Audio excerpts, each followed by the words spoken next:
पूरी वॉकवे जो है वो बकैन के खूबसूरत चाय शे के फॉर्म में राउंड कैनोपी के साथ बकैन खड़े हैं और इनको तरेक भी कहते हैं। और इसकी भी लकड़ी फर्नीचर के लिए बिल्कुल अगर डिहाइड्रेट सही तरह कर दी जाए तो बहुत ज़बरदस्त है। तकरीबन ओक की लकड़ी से मिलती जुलती है, ब्राउनिश और ऑफ वाइट की लकड़ी होती है। और इसके ऊपर जो छोटे छोटे फ्रूट्स लगे हुए हैं इनको लोकल ज़बान में तरकोने कहते हैं। ये हल्के से भी ग्रीन है, फिर ये येलोइश हो जाएंगे, फिर ब्राउन हो जाएंगे, फिर रस्ट होके बिल्कुल रॉट होना शुरू हो जाएंगे।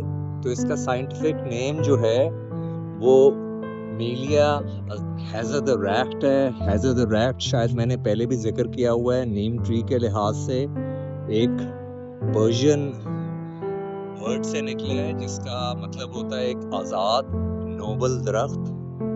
और इसकी भी बात बड़ी खूबसूरत होती है। छोटा सा दरख्त है, तकरीबन 20 इयर्स का होगा, लेकिन पूरी वॉकवे बकैन के ट्रीज में इनकी लगाई हुई है और ये सारे बकैन लगे हुए हैं। हवा में तो आज सब चीजें खूबसूरत लग रही हैं।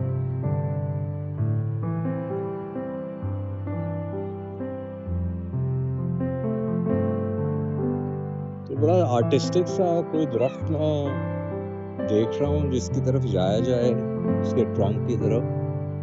मुझे ये बहुत खूबसूरत लग रहा है। एक ही ट्रंक से डिफरेंट छोटे ट्रंक्स निकल रहे हैं।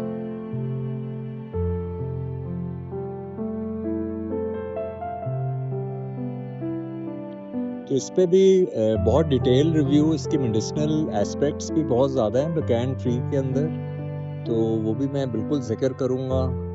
लेकिन आज की जो आवारगी है उसके अंदर बस ज़्यादा डिटेल बताने का अभी ख़ास वो हो नहीं रहा। सिर्फ मैं कहता हूँ चलते चलते हर एक चीज़ का जिक्र करते जाए। इंटरलॉक इसके बाग की चीज़ें हैं और हर एक बाग, हर एक दरख्त की बिल्कुल फ़र्क होती है दूसरे से। हमें एक जैसी लग रही होती है, जिस तरह के मुझे हर ह्यूमन फेस जो है वो एक जैसा लग रहा होता है, लेकिन हर एक पत्ता दुनिया में डिफरेंट लग रहा होता है। क्योंकि अगर जब आप इंसानों से ज़्यादा लीव्स और ट्रीज़ और प्लांट किंगडम में रहे हों तो फिर वो यकसा नहीं लगती। इंसान के फेसेस बिल्कुल यकसा लग रहे होते हैं। तो जिस तरह फिंगरप्रिंट्स किसी के मिल नहीं रहे होते, इस तरह दरख्तों की जो ट्रंक्स की बाक होती हैं वो भी बिल्कुल किसी दरख्त से मिल नहीं रही होती। हमें लग रहा होता है कि यार ये तो बिल्कुल वैसी ही ट्रंक की एक ही जैसी बाक है। तो ये पूरा एक मिनी फॉरेस्ट है बकैन का, खूबसूरत सायेदार जगह। बहुत से लोग गर्मी की शिद्दत की वजह से लेटे भी हुए हैं, एंजॉय कर रहे हैं ब्रीज को।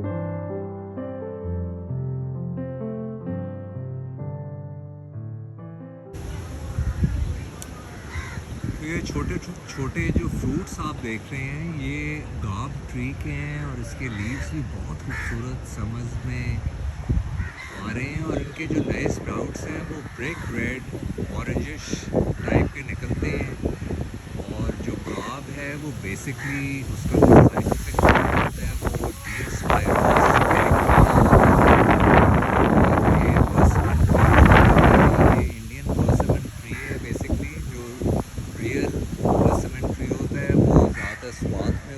जिसको जापानी फल कहते हैं, जिस पे फ्रूट लगता है। और लेकिन ये भी एडिबल होता है, लेकिन राइट अवे ये पाकिस्तानियों की प्रेफरेंस नहीं है, क्योंकि हम वैल्यू ऐड बिल्कुल भी ऐसे फ्रूट्स जो हाफ़ एडिबल होते हैं उन पे काम नहीं करते। इंडियंस जो हैं या चाइनीज़ जो लोग हैं वो बहुत ज़्यादा काम करते हैं चीज़ों को वैल्यू ऐड करके उनको एडिबल बनाने के लिए। तो ये छोटी सी एक स्पेस थी गाब ट्री की, बड़ी खूबसूरत लग रही थी। तो ये गाब ट्री के हल्के से मुझे फ्रूट्स नज़र आए हैं, मैं आपको दिखा देता हूँ फ्रूट्स कैसे होते हैं।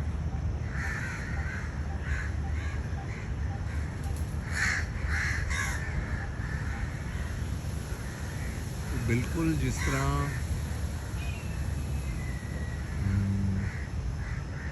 शायद अंजीर के टाइप के बॉल्स ऑरेंजिश, ये सारे भरे हुए हैं। इसके नए स्प्राउट्स का रंग भी बिल्कुल ऐसे ही होता है जिस तरह के ये हैं, इनसे ज़्यादा वाइब्रेंट होते हैं। तो सबसे बड़े गाप ट्रीज़ जो हैं वो ऑब्वियसली लॉरेंस गार्डन में लगे हुए हैं, more than 100 years old, library के बिल्कुल सामने।